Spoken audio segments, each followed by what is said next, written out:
Le buzz Bourgogne-Franche-Comté. Fréquence Plus. Fréquence Plus met la lumière sur vous, qui faites vibrer la région. Lumière sur Éric Bonnet, cet artiste plasticien originaire de Metz, expose certaines de ses œuvres à Beaune, en Côte d'Or, jusqu'au 23 avril à la chapelle Saint-Étienne. Ces rencontres contemporaines, c'est le nom de l'exposition, s'annoncent hautes en couleurs, accueillant des artistes singuliers internationaux. L'exposition conjugue art contemporain et bâtiments historiques, une belle confrontation entre le passé et le présent. Éric Bonnet, quant à lui, tombe à pic avec son pop art. Vous allez comprendre pourquoi. Bonjour Éric, comment ça va ? Bonjour Emma, ça va très bien, content de vous avoir. On est aussi très content de vous recevoir. Le principe de votre travail repose principalement avec des images publicitaires et populaires. Comment vous vous y prenez ? Expliquez-nous le cheminement de la pensée jusqu'au rendu visuel. Oh là, vous avez 2 jours, ça va alors. On va faire ça. Alors, en fait, oui, mon cheminement de pensée, il est simple et complexe à la fois. Je me sers effectivement, vous avez raison, souvent d'images populaires qui viennent d'anciennes publicités, des fois pour des produits qui n'existent plus, ou des choses qui sont décalées, qui ne passeraient plus du tout aujourd'hui par rapport à l'image de la femme ou des enfants qu'on montre sur les publicités. Et je m'en sers pour montrer que le discours change, que la société change, mais qu'on veut toujours vous vendre n'importe quoi comme produit, mais le reste change. Et ça me fait un fond pour mes tableaux, et histoire de faire réfléchir les gens sur la société, comment elle marche, comment elle avance, comment elle recule quelquefois.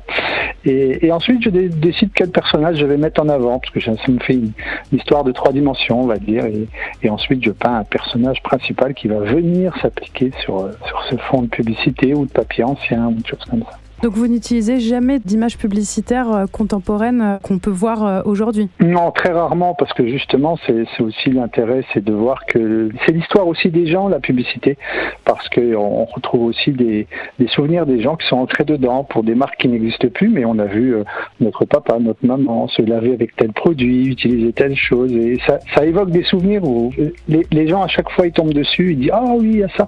Et ça instaure le dialogue entre moi et les visiteurs, ça casse la glace entre guillemets. Quand on pense à la publicité ou aux images populaires, on les associe souvent à celles qu'on voit dans la rue. Et d'ailleurs, on confond souvent le pop art et le street art. Est-ce que vous êtes déjà confronté au street art, justement ? Oui, alors moi je peins à la bombe. Tout ce que vous voyez sur mes tableaux, c'est peint à la bombe, effectivement. Mais je peins aussi bien sur des tableaux que sur des cartons, des choses en métal. J'ai peint aussi effectivement sur des murs, sur des choses comme ça. Voilà.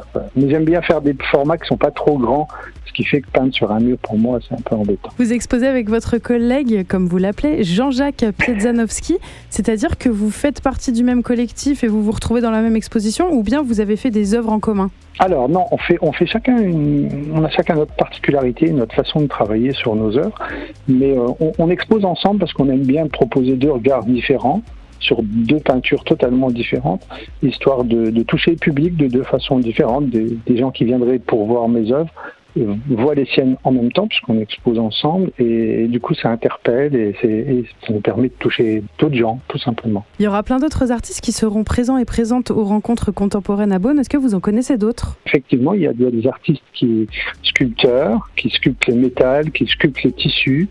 Il y a effectivement plusieurs peintres.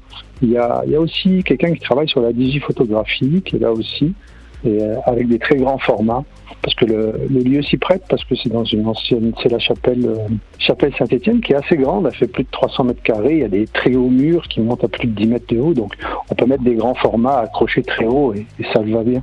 Puis le lieu est vraiment très joli, très bien placé dans Beaune, dans l'hypercentre. D'ailleurs, vous connaissez un petit peu la région, et particulièrement Beaune ? Alors non, c'est une découverte, c'est vraiment une découverte, parce que c'est aussi l'intérêt, c'est de rencontrer les gens lors de l'expo, et du coup je vais découvrir la région. Voilà, c'est une région que je ne connais que de nom, et maintenant je connais très le fond. Voilà. Alors vous allez découvrir la région pendant que nous, on va découvrir vos œuvres jusqu'au 23 avril à la chapelle Saint-Étienne à Beaune, et cela c'est à l'occasion des rencontres contemporaines de Beaune. Merci beaucoup Éric Bonnet. C'est moi, merci. Fréquence Plus, replay. C'était le buzz Bourgogne-Franche-Comté sur Fréquence Plus.